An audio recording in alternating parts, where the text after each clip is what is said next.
Welcome to our deep dive into The Accursed Share by Georges Bataille.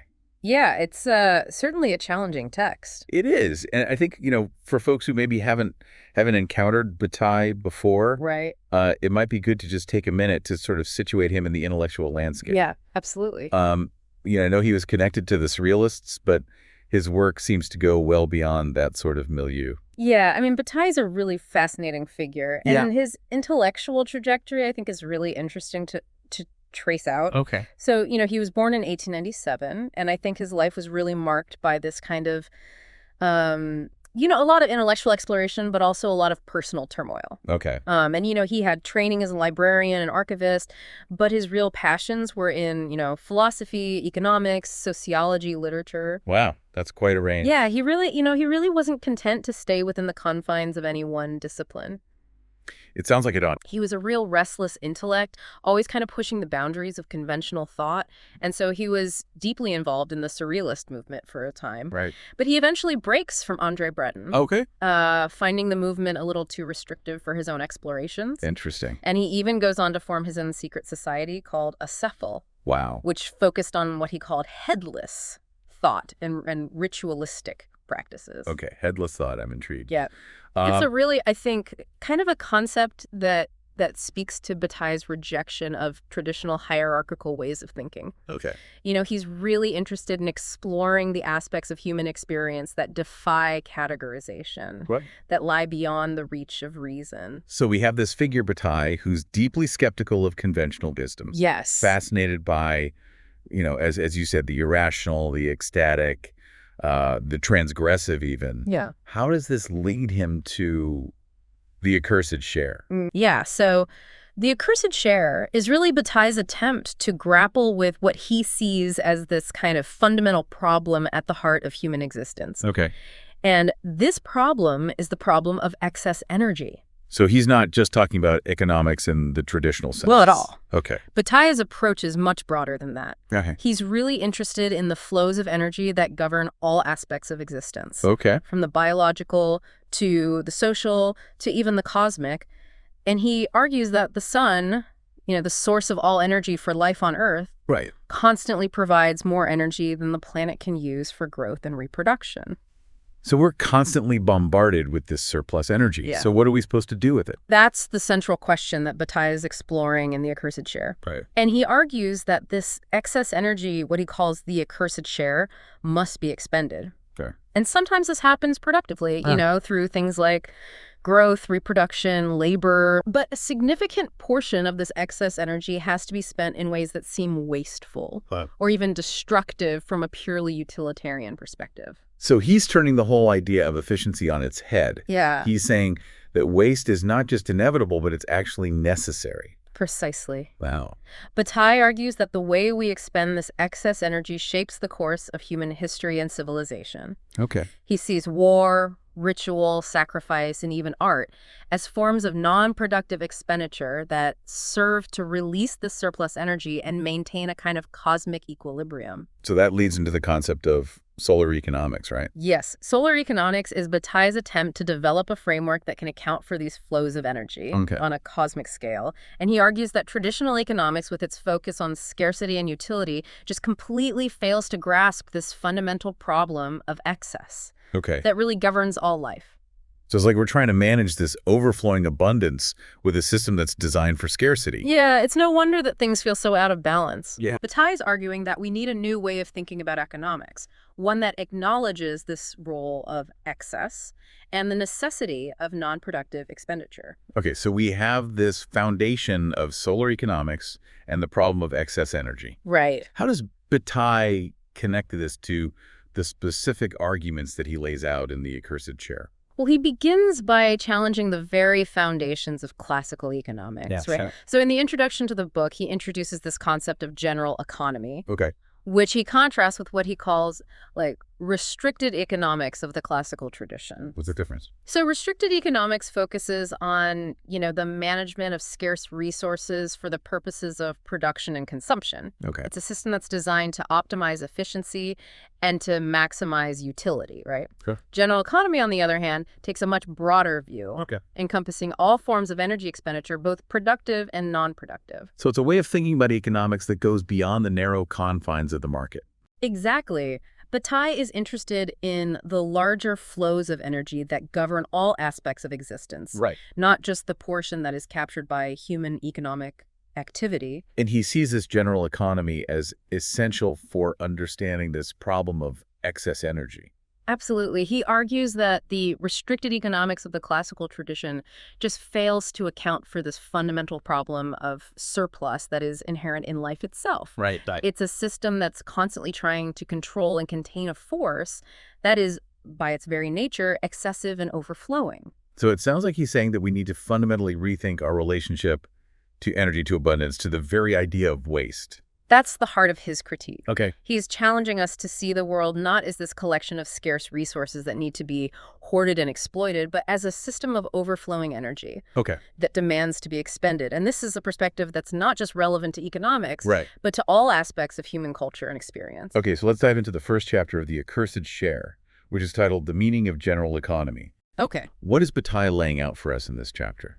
So in this chapter, Bataille really introduces this central premise that the Earth, bathed in the sun's rays, receives more energy than it can utilize for growth and reproduction. Okay. And this excess energy must be spent. Okay. And how we choose to expend it shapes the trajectory of civilizations and history itself. He's making a pretty bold claim there. He is. It's not just about economics. It's about the very forces that are shaping our world. Exactly.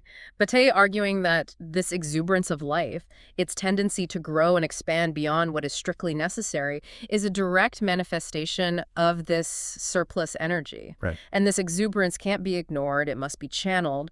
And the ways in which it's channeled can be both creative and destructive. So he's not just saying that waste is inevitable. He's saying that it's actually a driving force in human history. Precisely. Wow. Bataille sees war, sacrifice, ritual, even art as ways of expending this excess energy in a way that maintains a kind of cosmic balance. And he argues that these activities, while often seen as irrational or wasteful from a purely economic standpoint, are actually essential for the continuation of life itself. And this is where that striking image of man as the solar anus comes into play. Yeah, this is one of Bataille's most provocative and challenging metaphors. It is. And, he's drawing this parallel between the human body, which takes in energy from the sun and expels what it doesn't need, right, and the Earth itself, which must also find ways to dissipate this excess energy. It's a pretty graphic image, but it does get to the heart of his argument. Yeah. He's saying that we're not just passive recipients of solar energy. We play an active role in its distribution and dissipation. Absolutely. Bataille is challenging us to see ourselves as part of this larger cosmic cycle of energy flow. Yeah. We're not separate from nature. We're intimately connected to the flows of energy that govern the universe. Okay. And the way we choose to expend this energy has profound implications for both ourselves and the world around us. So he's not just offering a new economic theory. He's proposing a whole new way of understanding our place in the cosmos. Yeah, exactly. And this is where the concept of sacrifice becomes so crucial for Bataille. Yeah, sacrifice in its various forms is a way of acknowledging our role in this cycle of energy expenditure. It's a way of giving back to the cosmos, of releasing the surplus energy that we can't contain. This makes me think about how Bataille viewed the ancient practice of human sacrifice. Yeah. It was horrific, but he seemed to see something profound in it. Yeah. This kind of primal recognition of the power of excess and the need for expenditure. Yes, Bataille was fascinated by the Aztecs and their elaborate system of ritual sacrifice. And, he saw it as a way of acknowledging the power of death, the force that ultimately consumes all things. But he also saw it as a way of affirming life, of recognizing this cyclical nature of existence, and the necessity of releasing that which we can no longer hold. So for Bataille, death isn't just an end. It's also a beginning, a return to the source of all energy. Precisely. And this understanding of death as a form of expenditure is central to his overall argument. Okay. He sees death as the ultimate act of letting go of surrendering to the flow of energy that governs the universe. It's a profound and somewhat unsettling way of looking at things. Yeah. But it also seems really deeply connected to his concept of solar economics. Yeah. This idea that we're constantly bathed in this excess energy that demands to be expended. Right. Even in ways that seem destructive or wasteful from a purely human perspective. Yes, and this is where Bataille's thinking becomes truly challenging. Sure. He's asking us to confront the possibility that our own notions of rationality and efficiency might be blinding us to the true nature of existence, to the forces that shape our world on a cosmic scale. That's a great place to stop. For now, Yeah. We'll obviously pick up on these themes and dig even deeper into the Accursed Share next time. Absolutely. But I think this gives us a really solid foundation to build on. I think so too. So thanks for listening, everybody, and we'll see you next time for part 2 of our deep dive into Georges Bataille's The Accursed Share.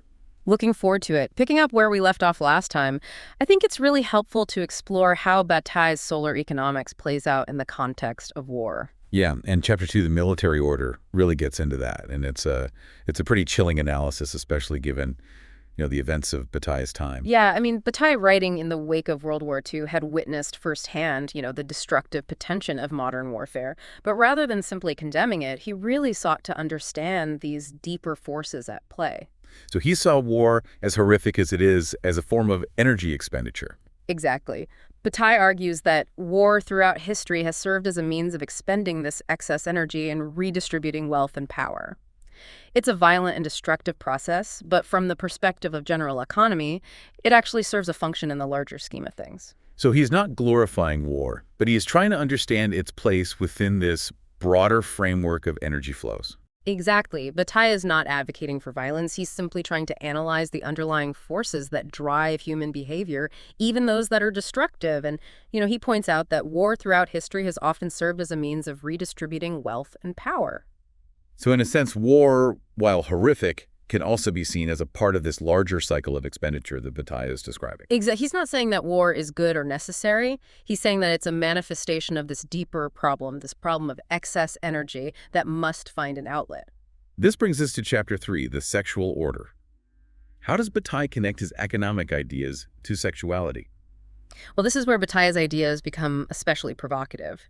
He sees sexuality as another key way that excess energy is expended, and he draws this parallel between the loss of energy in the sexual act and other forms of expenditure, things like gift-giving and sacrifice. He even talks about eroticism as a form of transgression, right? Yeah. Yes. Bataille sees eroticism as this force that disrupts social norms and pushes us beyond the limitations of rational thought. Yeah. It's about this intoxicating loss of self, this merging with another, this experience of excess that really defies categorization. So for Bataille, sexuality isn't just about reproduction or pleasure. It's about something much more fundamental. Absolutely. Bataille sees sexuality as a way of accessing this kind of primal energy, a force that connects us to the very essence of life and death.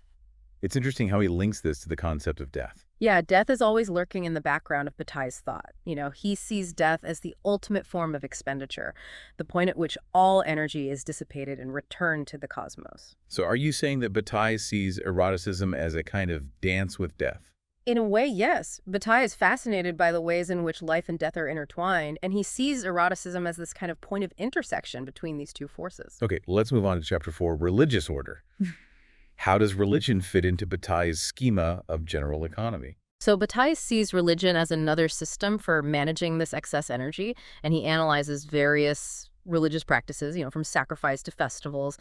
And he argues that they serve to channel and dissipate this surplus energy in these socially sanctioned ways. He even talks about the concept of the sacred in this context. Yeah, Bataille is interested in how the sacred is constructed and how it functions within society. He sees the sacred as this realm that is set apart from the mundane, a realm where the rules of ordinary life are suspended and this excess energy can be released. So for Bataille, religion isn't just about belief or faith. It's about a system for managing energy and maintaining social order. Exactly. Bataille is interested in the functional aspects of religion, how it serves to channel human desires and impulses in ways that prevent chaos and disruption. It strikes me that this perspective could be seen as quite cynical, as Bataille suggesting that religious belief is merely a tool for social control. I wouldn't say cynical, perhaps more pragmatic. He's not necessarily dismissing the spiritual or emotional aspects of religion, but he is interested in how these beliefs and practices serve to address this fundamental problem of excess energy that he sees at the heart of human existence. It's a perspective that definitely challenges our conventional understanding of religion. That is a hallmark of Bataille's work. He forces us to reconsider our assumptions about even the most deeply held aspects of human experience. In Chapter 5, The Industrial Order, Bataille turns his attention to modern society and the rise of capitalism. Yes, in this chapter, Bataille analyzes how the Industrial Revolution and the rise of capitalism have transformed the way that energy is managed and expended. He argues that capitalism, with its focus on production and accumulation, has created a new set of problems related to excess energy. He seems particularly concerned about what he calls the curse of usefulness. Yeah, Bataille argues that under capitalism, everything is subordinated to the logic of utility and profit. And this creates a kind of spiritual emptiness, a sense that life has been reduced to a mere calculation of inputs and outputs. So are you saying that Bataille sees capitalism as a system that's fundamentally at odds with his concept of general economy? Yes, Bataille is critical of capitalism's tendency to repress and control those forms of expenditure that he sees as essential to human existence. He argues that capitalism's focus on growth and accumulation leads to this buildup of excess energy that can find destructive outlets. And he seems to be suggesting that we need to find new ways to expend this excess energy if we want to avoid catastrophe. Exactly. Bataille is pointing to this fundamental tension in modern society, our need to control and manage energy while also finding ways to release the surplus in a way that is both life-affirming and non-destructive. It seems like a dangerous balancing act, and one that perhaps our current systems are ill-equipped to handle. This is the heart of Bataille's critique. He's not offering easy answers or simple solutions. He's presenting us with a profound challenge, one that forces us to reconsider the very foundations of our society and our relationship to the world around us. Moving on to Chapter 6, The Industrial Growth. Bataille seems to be building upon this critique of industrial society and exploring its further implications. Yeah, in this chapter, Bataille delves into the evolution of industrial society and its impact on the expenditure of excess energy, and he argues that industrial society, particularly in its capitalist form, has become increasingly efficient at harnessing and utilizing energy for productive purposes, and this paradoxically has led to a buildup of even more excess energy which needs to be discharged. The problem is that the outlets for non-productive expenditure have become increasingly limited. So are you saying that our modern world is, in a sense, too focused on efficiency and productivity, that this relentless drive for growth and progress has actually created a kind of pressure cooker? Precisely, Bataille is concerned that this pent-up energy, lacking these socially acceptable outlets for release, might find expression in destructive ways, such as war or social upheaval. It's a chilling thought considering the state of our world today. And it's important to remember that Bataille is writing in the aftermath of World War II. The horrors of that conflict and the destructive potential of industrial society are very much on his mind. This brings us to Chapter 7, The World as Thing. Here Bataille seems to shift gears, somewhat moving into more philosophical territory. Yes, in this chapter, Bataille really grapples with the nature of existence itself in light of this concept of general economy, and he argues that the world, when viewed from this perspective, appears as this vast, interconnected system of energy flows, and within this system, everything is ultimately interconnected and subject to these laws of expenditure. So is he saying that there's no real distinction between humans and the rest of the natural world, that we're all just part of this cosmic energy exchange? In a way, yes, Bataille is challenging this kind of anthropocentric worldview that places humans at the center of existence.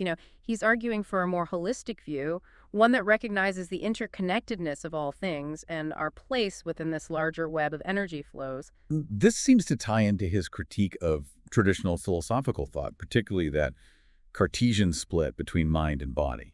Exactly. Bataille is pushing back against this idea that humans are somehow separate from or superior to the rest of nature. He sees this as a dangerous illusion that leads to a denial of our own animality, our own connection to these flows of energy that govern the universe. And he calls for a kind of non-knowledge, right? What does he mean by that? Bataille's concept of non-knowledge is complex and challenging. He's not simply advocating for ignorance.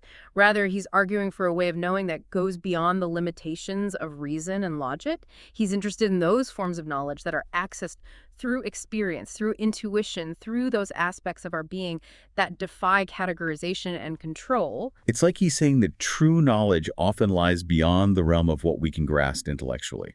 Precisely. Bataille is interested in those moments of rupture, those experiences that shatter our carefully constructed worldviews and confront us with the raw energy of existence. This brings us to Chapter 8, Sovereignty. This is where Bataille really starts to explore the political and social implications of his ideas. Yeah, in this chapter, Bataille develops his concept of sovereignty, which he sees as a state of being that is characterized by this willingness to embrace excess and expenditure. The sovereign individual is one who's not afraid to transgress social norms and to spend without calculation or concern for utility. So for Bataille, sovereignty isn't about power or control in the traditional sense. No, Bataille's concept of sovereignty is more about a kind of inner freedom, a willingness to let go of the need to control and to surrender to the flow of energy that governs the universe. It's about embracing those aspects of life that defy our attempts at categorization and control. He even connects this to the idea of the sacred right. Yes. Bataille sees this connection between sovereignty and those experiences that are often labeled as sacred or mystical. He argues that these experiences are characterized by a loss of self, a merging with something larger than oneself, a sense of ecstasy and connection that transcends the boundaries of the everyday. It's interesting how he seems to be suggesting that these experiences, which are often seen as purely spiritual or religious, actually have a connection to his concept of general economy. Exactly. Bataille is trying to blur the lines between the spiritual and the material, arguing that they are ultimately inseparable. This brings us to the final chapter of the Accursed Share, which is titled The Gift. Here, Bataille turns his attention to the anthropological concept of gift exchange. How does this fit into his overall argument? So in this chapter, Bataille analyzes the role of gift-giving in various cultures and argues that it serves as this fundamental mechanism for the expenditure of excess energy. And he contrasts gift exchange with market economies, which are based on this principle of self-interest and utility. So is he saying that gift-giving is a more natural or authentic form of economic activity? It's not about labeling one form as superior to the other. Bataille is interested in how different economic systems manage this problem of excess energy. He sees gift exchange as a way of creating social bonds and fostering a sense of community while also serving to redistribute wealth and resources. And he seems particularly interested in those forms of gift giving that involve sacrifice or loss, right? Yes. Bataille is fascinated by those rituals and practices that involve this willingness to give something up to sacrifice a portion of one's wealth or possessions. He sees this as a way of acknowledging this fundamental role of loss and expenditure in human existence. It's like he's saying that true generosity always involves a kind of letting go willingness to embrace the possibility of loss. Precisely, Bataille is arguing that this act of giving, when it is truly sovereign, involves a kind of transcendence of self-interest and a recognition of the interconnectedness of all things. We've now worked our way through all 9 chapters of the Accursed Share. It's been quite a journey. What are some of the key takeaways that you think are most important to grasp? Well, I think it's crucial to understand that Bataille is not simply trying to develop a new economic theory. He's engaged in a much broader critique of Western thought and culture. He's questioning our fundamental assumptions about rationality, progress, and the nature of human existence. So are you saying that Bataille is more of a philosopher than an economist? It's not about fitting him neatly into a single category. Bataille's work draws on insights from economics, anthropology, sociology, philosophy, even literature. He's synthesizing these diverse fields in order to develop a new way of understanding the world and our place within it. And at the heart of his thought is this concept of general economy, the idea that excess energy is this fundamental force that shapes all aspects of existence. Exactly. Bataille is challenging us to rethink our relationship to excess, to see it not as a problem to be solved, but as this fundamental aspect of life that must be acknowledged and embraced. And he's suggesting that the way we choose to expend this excess energy has profound implications for the future of humanity. Absolutely. Bataille's work raises these profound questions about the nature of violence, the role of sacrifice, and the possibility of creating a society that is both just and joyful. And these are questions that continue to resonate today, perhaps even more so than when he was writing.